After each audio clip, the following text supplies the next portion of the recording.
Bienvenue dans la Totolando Family, là où tout le monde a sa place. Et quiconque osera me défier regrettera de m'avoir fait face. Je suis Big Mom, là où la graisse s'amasse. Mais ne te voile pas la face, je reste la plus belle de toutes les races. Maman. Mais quel chapitre! Mais quel chapitre! Non mais quel chapitre! Désolée, j'ai le tic de la répétition car je suis sur le cul d'avoir lu un chapitre aussi rempli d'informations et de retournements de situation.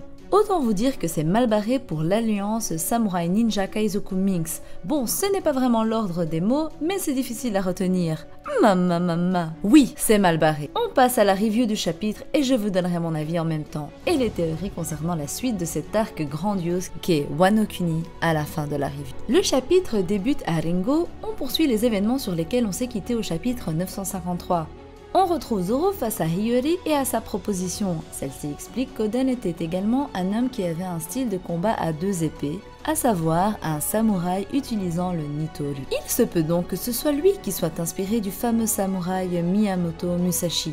J'en ai parlé par rapport à Zoro dans ma vidéo d'hier, donc n'hésitez pas à la checker. Je vous révèle tout sur ses origines. Oden combattait avec deux katanas légendaires, à savoir Enma, mais également Amenohabakiri. Les deux katanas ont été légués à ses enfants, Enma à Hiyori et Amenohabakiri à Momonosuke. Mais ce dernier n'a pas de katana et surtout ce dernier avait été envoyé par Toki dans le futur alors que le château était en flammes. Alors où est donc ce fameux katana? Eh bien selon moi il y a deux possibilités. Il se peut que ce katana soit aux mains de l'ennemi, à savoir Orochi ou encore King qui soit en possession de ce katana légendaire. Ou il se peut qu'il soit aux mains d'un allié d'Oden qui en aurait pris soin et je pense principalement à Denjiro. Zoro accepte donc la proposition de Hiyori qui est de laisser Shusui et de prendre Enma. Autant vous dire que Mama est déçue. Je ne m'attendais pas à ce que Zoro abandonne Shusui aussi facilement, sachant qu'il a toujours prôné sans battre complètement les coucougnettes de ce fameux trésor national. J'espère qu'il ne l'abandonnera pas réellement, ou du moins qu'il la récupérera par la suite. Au final, la manière dont il a accepté l'échange est déjà plus rassurant et moins décevant que s'il l'avait accepté parce que c'était simplement la demande de Hiyori.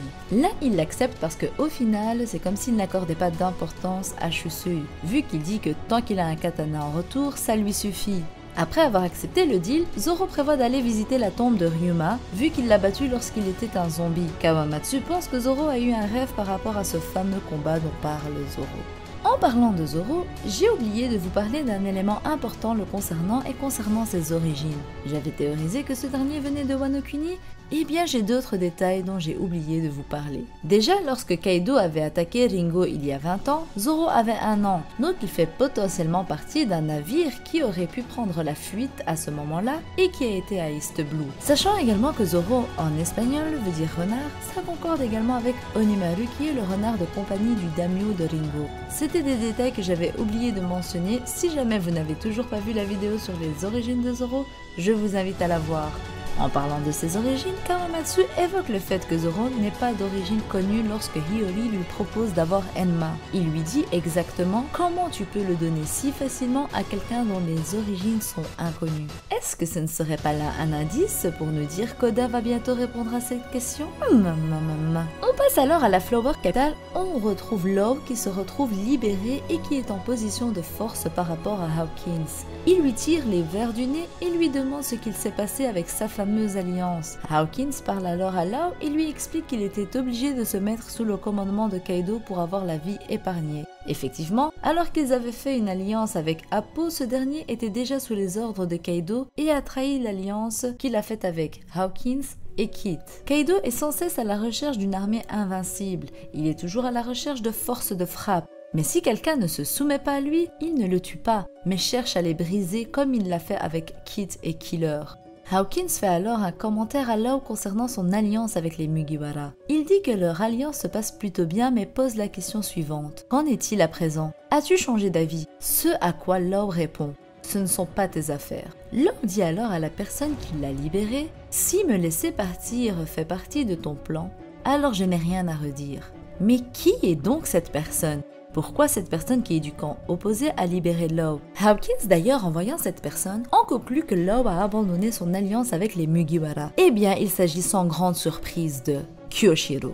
Et oui, ce fameux Kyoshiro aka Denjiro est celui qui est venu libérer Law, en tout cas selon ma théorie. Au début, je m'étais dit que ça pourrait être Jinbei, mais ça n'a pas vraiment de sens avec les propos tenus par Hawkins et par Law. Que Kyoshiro le laisse partir est bien plus compréhensible. Après tout, il est un espion au sein des ennemis et personne ne sait qu'il est en réalité un allié. Je vous laisse aller voir ma théorie le concernant afin d'en savoir plus sur ma théorie et sur les preuves et les arguments qui m'ont amené à penser cela.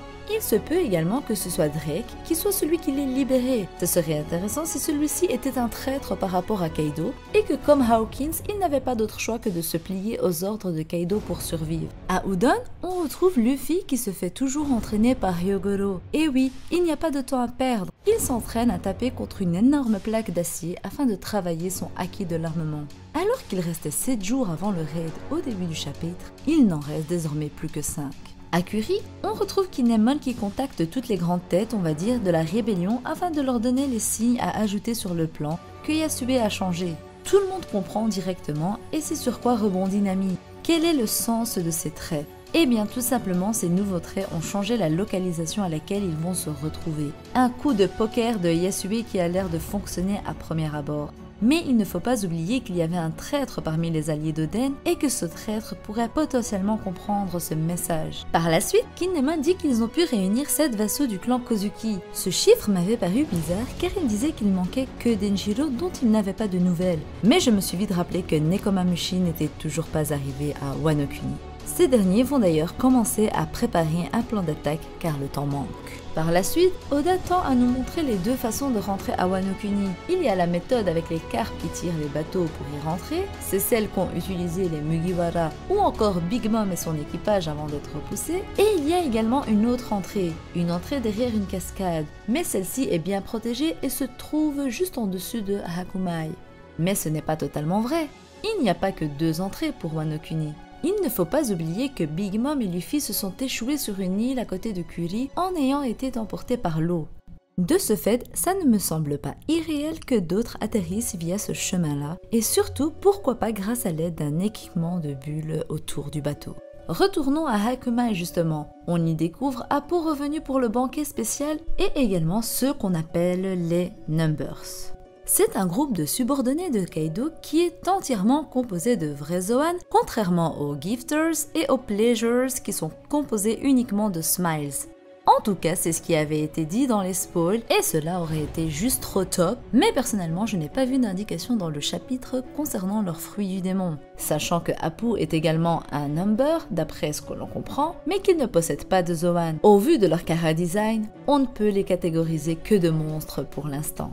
Place maintenant à l'événement principal de ce chapitre qui nous aura retourné le cerveau, à savoir l'alliance entre Big Mom et Kaido. Et si leurs subordonnés sont choqués, c'est également notre cas. Si dans ma review sur le chapitre 952, je parlais du fait qu'ils allaient sûrement se poser et parler entre adultes après leurs échanges de coups, je ne m'étais pas préparé mentalement à retourner dans les bras de mon ancien amant. Mais bon, comme il le dit si bien, à quoi bon s'entretuer maintenant, alors qu'il pourrait le faire après avoir conquis le monde?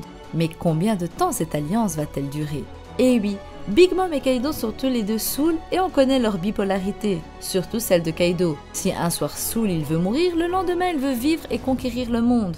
Il se peut que cette alliance ne soit que pour le temps d'une soirée bien arrosée.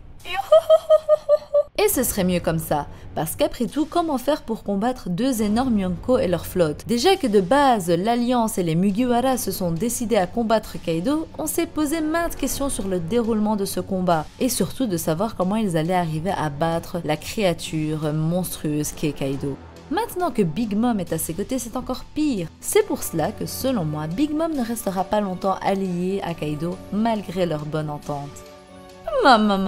Tellement de choses à dire et tellement de théories sur le sujet. Je vous avais déjà proposé une vidéo théorie sur les renforts qui vont arriver à Wano Kuni. Et bien avec ce chapitre, cette vidéo est encore plus d'actualité. Comme la semaine prochaine, il n'y a pas de chapitre car Oda prend une pause, bien méritée soit dit en passant, j'aurai le temps pour vous sortir une vidéo là-dessus. Dites-moi ce que vous avez pensé du chapitre et surtout, mettez-moi plein de likes pour montrer que vous aimez votre maman les petits culs. N'oubliez pas d'activer la cloche, celle-ci est d'autant plus importante vu les vidéos qui vont arriver sur la chaîne. Je vous promets, vous ne serez pas déçus. On a bientôt atteint le nombre d'abonnés que j'avais sur la chaîne de Mama Déchue, donc je compte sur vous pour vous abonner en masse et me montrer votre soutien. Allez, bye bye bande de petits bâtards. Ah oui, j'ai failli oublier. Maman. Abonne-toi.